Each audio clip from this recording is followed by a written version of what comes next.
Climate responsive architecture videos, unit 3, part number 1. Today we are going to see about air movement, the wind movement, its principles of wind movement, how the wind is going to affect your building, or how is it going to affect the thermal comfort inside your building. So when we see about the India, so it is a tropical country, and generally it is very hot, and we would like to concentrate more on the cooling techniques. So one of the basic things to cool the building is to bring in a lot of wind. So this is the basic or fundamental item which you can do. So bringing in natural ventilation is one of the most effective methods to do passive cooling inside a building.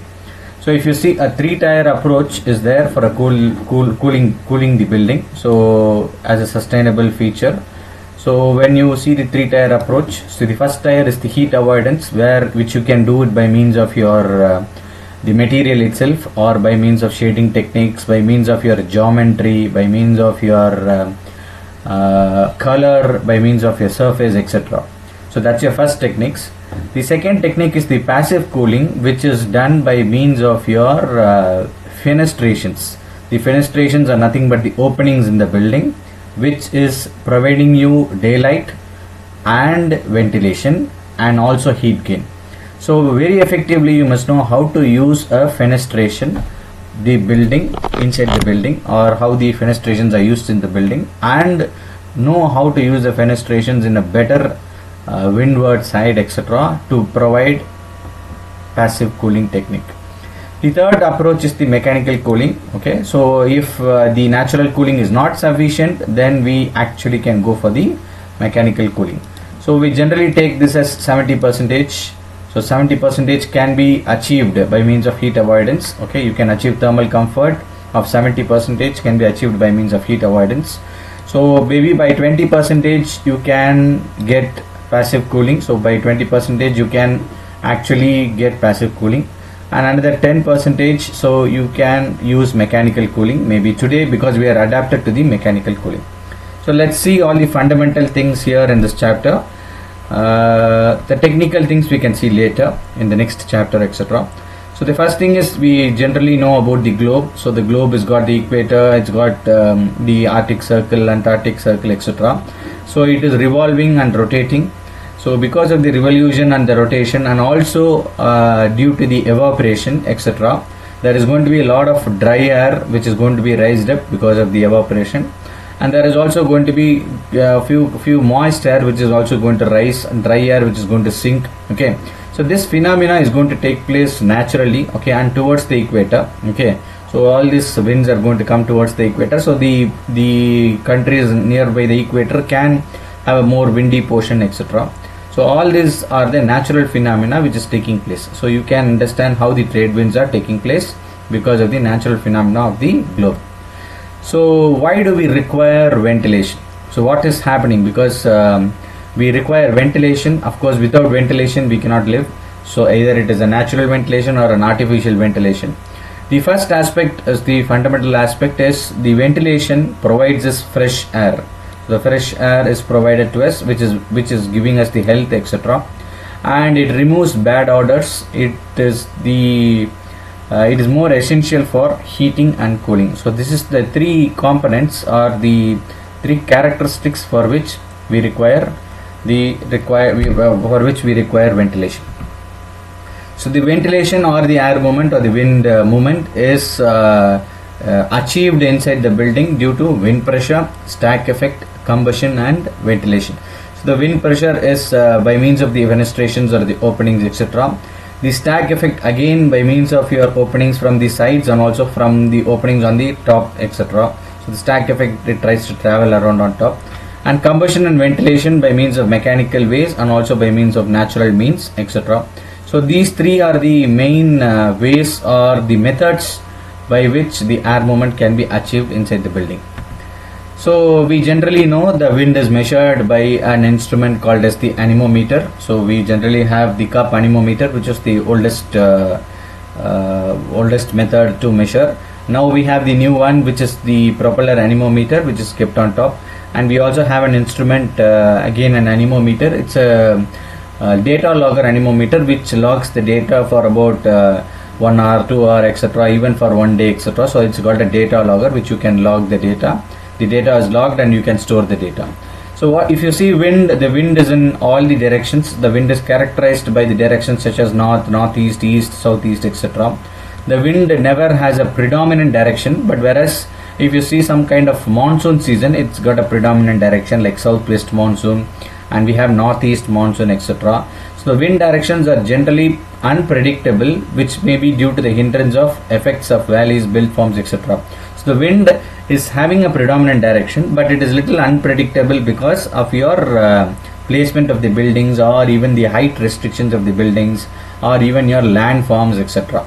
So anemograph is the one which gives you the continuous records of wind velocity and the directional changes.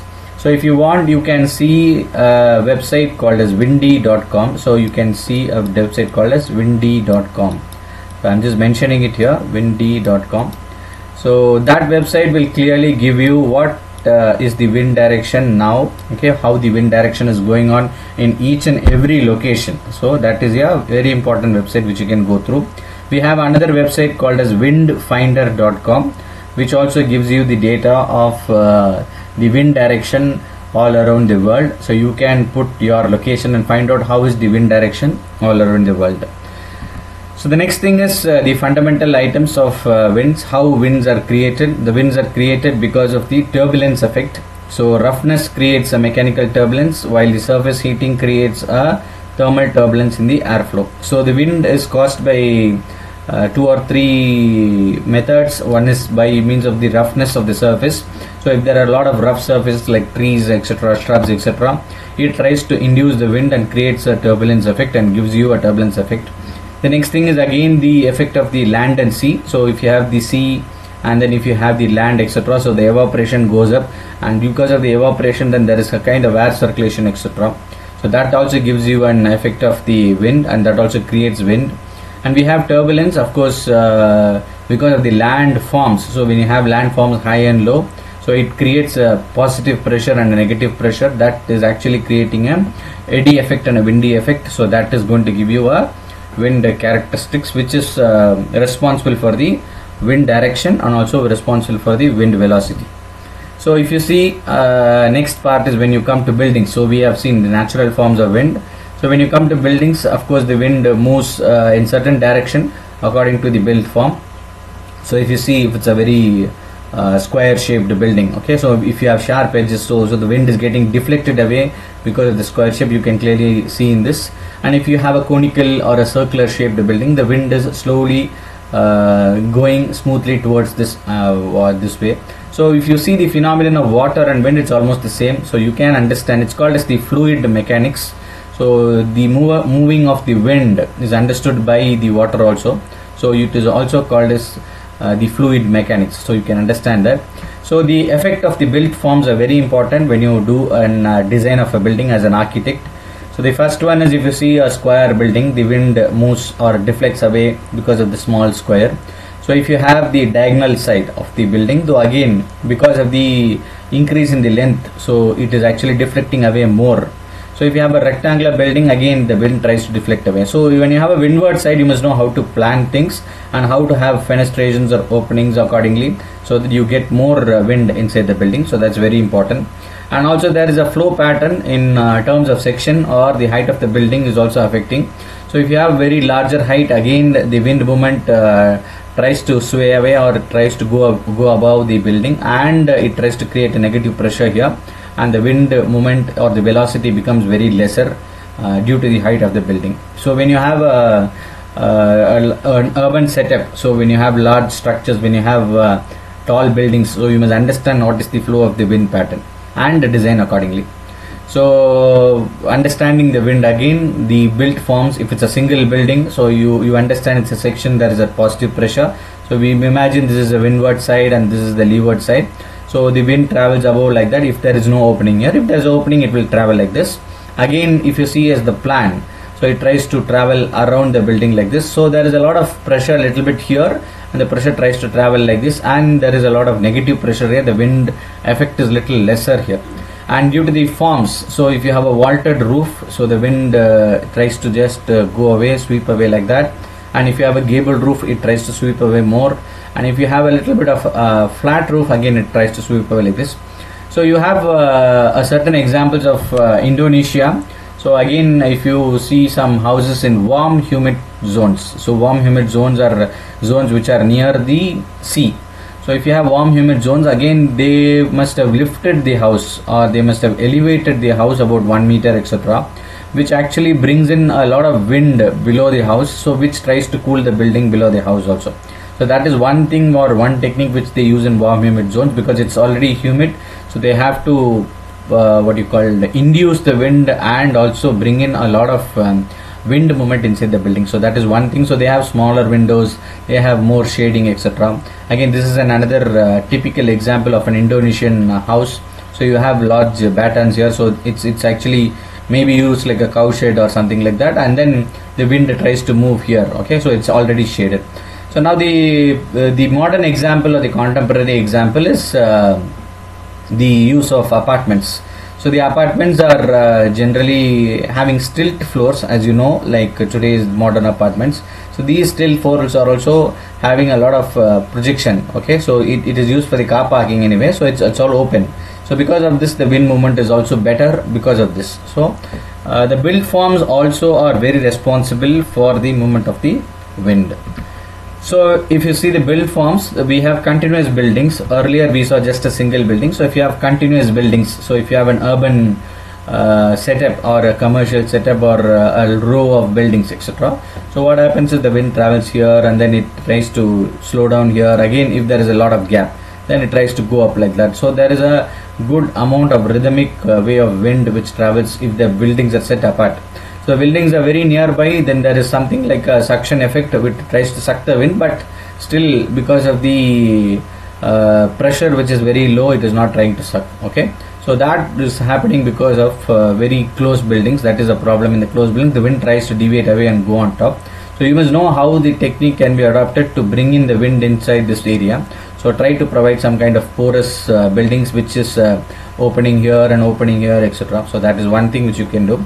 So we have a set of buildings and we have a very tall building where you can see the movement of the wind, and the wind's movement is actually here, blocked here because of the tall building.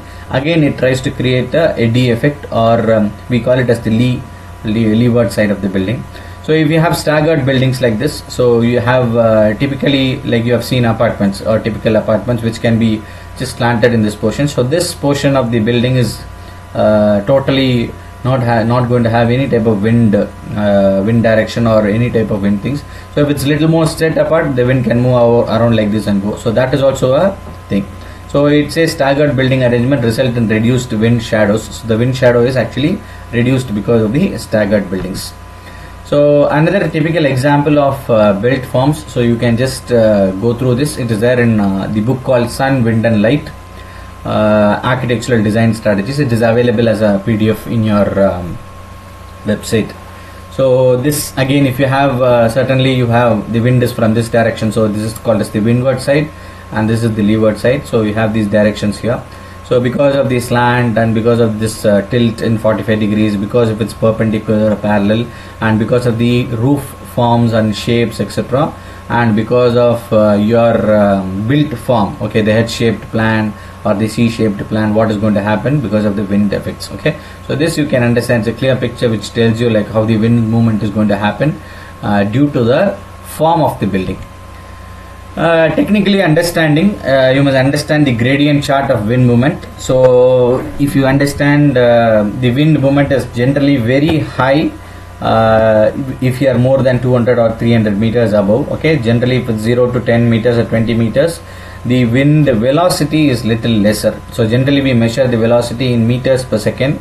So if you see, if it's an urban setup, so somewhere like a commercial space, maybe like Sundarapuram, or maybe like a commercial space like Ukkadam, etc., and maybe a commercial space like Avinashi Road, or maybe a commercial space like a downtown space where there are a lot of buildings or tall buildings, etc., your wind speed is reduced. So if it's 100 meter, you get only 13 meter per second. So if it's in a suburban area or a residential context, so your wind speed is actually 16 meter per second, at about 50 meters itself. So your wind speed is more because your building height is lesser and you have got a lot of vegetation also. If it's an open country area, almost like with 25 meters level, you will get 19 meter per second.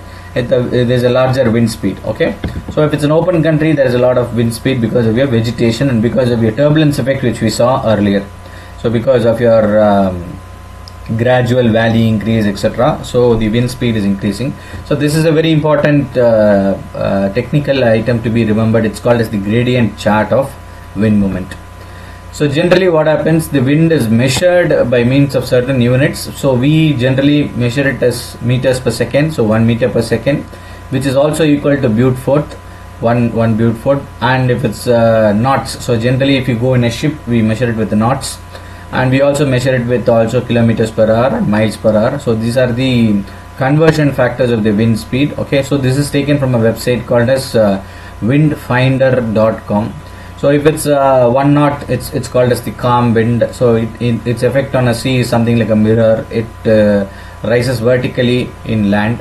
So the knot is increasing up there, it's light air. If it's 4 to 6, it's light breeze. If it's 7 to 10, it is gentle breeze. 11 to 15 is moderate breeze, and slowly it increases. So you know how the wind units are increasing, and because of it, what is the effect of the wind. So the website is windy.com, which you can see, and windfinder.com. so that those two are the websites which you can note down, so which you can know about how the wind is going to travel. So next, coming inside the building, so we have seen a general parameter or general fundamental velocity, how the wind moves. So now inside the building, or how this is going to affect the building.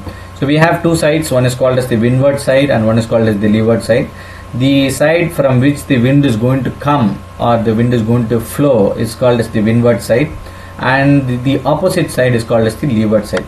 So generally, if you see, if you are in Tamil Nadu or Coimbatore, your windward side is from southwest. Okay, so during some few seasons, so it's not always.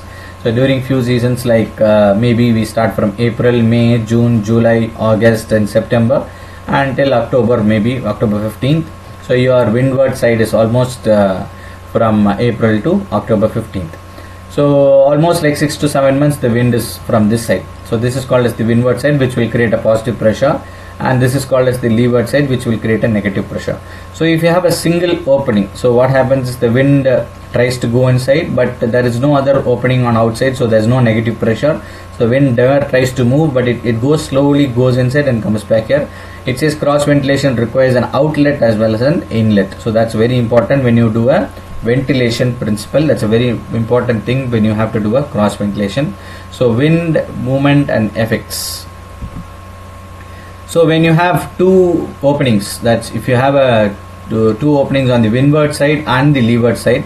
So if the openings are same, for example, the opening size is 5 feet, here again 5 feet, the opening size are same, the pressure of the wind is also almost same. The pressure of the wind is also almost same. It says openings of opposite walls relieve high pressure on windward side, creating good cross ventilation to the interior. So it tries to create a good ventilation if the pressure is if the opening sizes are same. Now we have the next design, which is the opening of the windward side is larger and the opening of the leeward side is smaller. So what happens, the velocity inside the room is reduced because of that. So there is a slow reduction of the velocity because the leeward side opening is smaller. So we have to understand whether it is a building which needs more velocity or less velocity. So accordingly we can plan whether you need to have a lesser wind velocity, so you can provide windows like this. If you need a larger wind velocity for better passive cooling, you can provide it like this. So if you have the inlet smaller and the outlet larger, so the windward side inlet is smaller, the leeward side outlet is larger. So what happens, the wind velocity increases. So it says maximum interior air speed is created when the inlet is smaller than the outlet. So the outlet must be bigger. So we call that as an Venturi effect. So the inlet is smaller, the outlet is larger, you get a more wind speed, okay, inside the building. So that creates more amount of thermal comfort. So wind is a very major contributing factor for the thermal comfort. So we have larger number of more wind inside the building, it gives you a larger thermal comfort. So next thing is when you see, so we had opposite side windows. So the next thing is we are going to see an adjacent side window. So it creates positive and negative pressure. It also gives you a better effect. So again, this is a non-windy side. So if you have openings here and here, it gives you a better performance. So this is the better performance of the building. Again, this is also getting affected. So you will understand how the openings can be kept according to the function. So if you have something to be seating here, so the function is to bring in wind here. So you can have a portions like that. So this is the way you must start thinking as an architect or designer. Again, the interior partition walls also are affected because of the are the major contributing factors of the wind outlet and inlet. So if you have a parallel wall, so to the wind, so it tries to produce the wind and better wind flow is there. If you have a perpendicular wall, again the wind is getting deviated and this becomes a wind shadow area. So that's very important to know how to even do partition walls according to the wind directions. So we have certainly a lot of pictures which can depict you about the wind directions. So the wind directions from this side, again from this side, so adjacent walls, etc. So there are a few pictures which can depict you with the partition walls. So there are a lot of flow patterns which gives you the negative effect and positive effect of the wind. So you can just go through it. Technically speaking, this is a technical picture which gives you the explanation of the type of openings of type of openings in a building, okay, in a plan and also in sections, etc. So if you have a single opening, the wind tries to move like that. If you have two openings, so on the same side, so it moves like that. If you have two openings with wings, which is very important now to deal, so the wind moves like that. If you have two openings with adjacent walls, the wind moves like that. And if you have a cross ventilation, so it is very important to have a cross ventilation. It is better and the openings are better. So we have high openings, we have low openings, we have high and low openings. The wind movements go like that. So now if you see the chart, it is given in Sun, Wind and Light book. So this chart says very clearly if it's the opening is 1/3 and if the opening size is 1/3 more, if the opening size is more 1/3 or something like that, the width is increasing slowly, okay. So what happens is a single opening, the effect is almost 23%. So you get 23% of the wind or better wind inside the building. So if there are two openings in the same wall, it's little reduced. So if it's very big also, it's 23%. Two openings on the adjacent walls are better. Two openings on the opposite walls are extremely good. So this openings on the opposite wall are acting or reacting better in terms of thermal comfort because of the wind movement. So we have to understand that technically. So it's almost like 47 to 68%. If you have a larger opening on both the sides, you have more wind because of the larger openings. So some of the 3D drawings of how the wind tries to move inside the building because of your external devices or external shading devices. So that can be seen as a clear picture here. So you can see how the wind is moving here, how much of percentage of wind is seen here. So that gives you a clear picture of the wind movement because of the fin wall, etc. So if you have an external shading device like a sunshade, the wind is creating a pressure, a bottom pressure. So due to which the wind tries to put down here and then it travels higher like this and go there. If you have a pergola or something like an shading element which is having a little gap, so what happens, the pressure is actually more increased and it tries to come down like that. So cool air descends down, so it tries to descend down and you get a better wind because of the pressure which is created here. So it goes like that. So you can see like an overhang above the inlet window directions or long occupied zone. The addition of a slot separating the overhang from building reduces the flow down inside the room, increasing the useful cooling effect.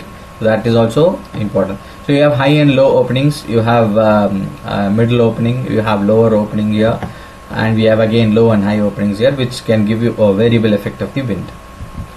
And the built form of the built form. So if it's a slope proof, what happens? So it tries to deflect away if it's a slope proof. Again, if it's a slope proof descending, if it's this is the windward side, it tries to descend because cooler generally descends down, so you get a better effect here. And again, if it's a landform which is higher like that, if you are building it in certain valleys and hills, etc. So again, the wind movement differs because of the gabled roof. If you see some of the residences which are elevated in a warm humid zone, so generally we have certainly some kind of louvers which tries to create a induced wind inside the building. So that gives you a better thermal comfort inside the building. So that is also very important.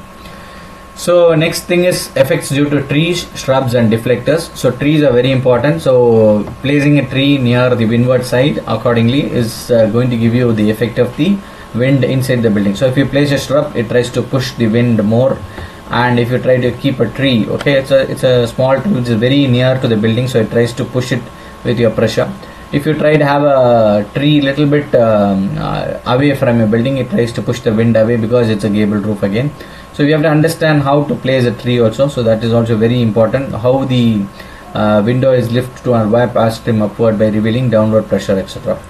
And if you see, the type of window is also very important, so you can understand what type of windows are provided in each and every location. If you see in Kerala, there are a lot of windows which will have ventilators also, so it's like a louvered window, so it gives you a proper wind movement and also privacy. So it tries to reduce the solar radiation and also gives you a lot of wind inside the building. So we have got deflectors. So we have a pivoted window which can deflect the wind inside by means of making it from top to bottom or bottom to top, etc. So accordingly, and we have something like an open window which is called as the casement, which it opens up, open hung window on top.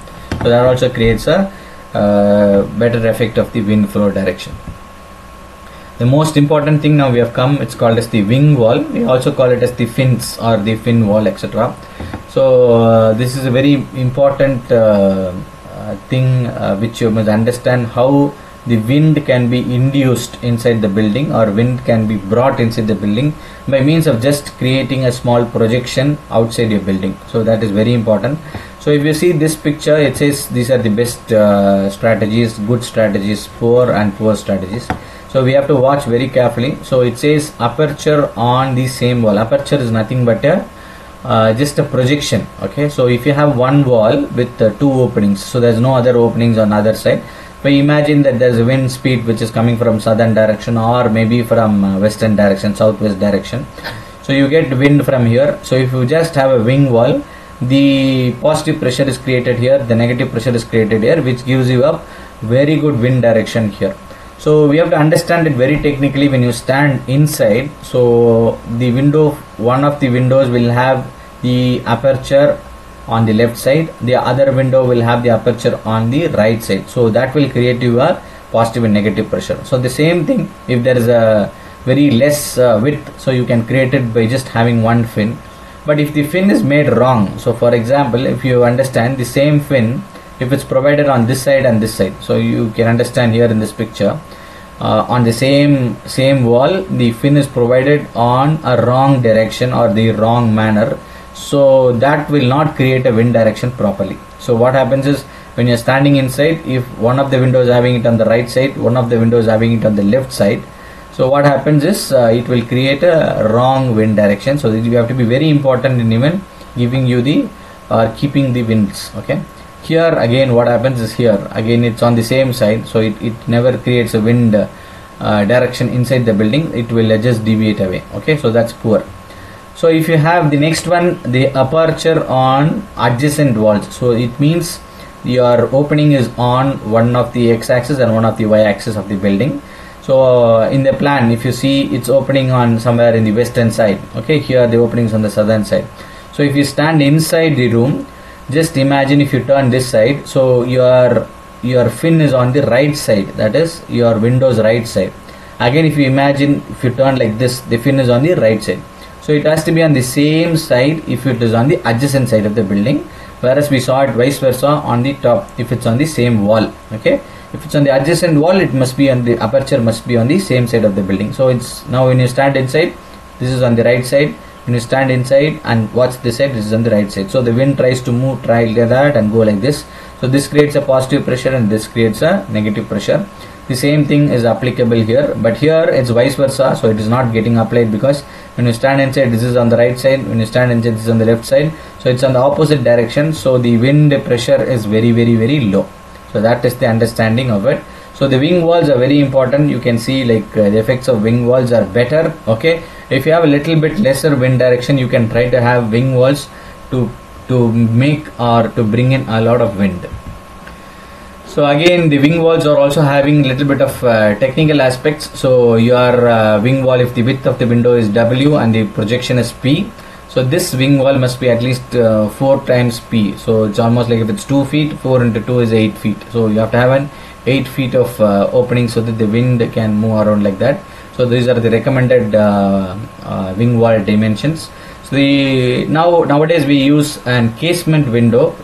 Obviously you must be knowing a casement window, which uses the IMAX hinges. So you just open the window in a perpendicular manner. So you can open it by means of perpendicular manner. So that also is actually giving you a it is also acting like a wing wall or a wind wall. So the window opening itself is acting like a wing wall, which is actually creating a wind movement inside the building, and that opening has to be correct according to the wind direction. So the depth of the wing wall projection should be at least 0.5 to 1 times the width of the window. So we will go into the next chapter. So we will end with unit 3 part 1. So this is going to be the part 2. We will see it in the next video. Thank you.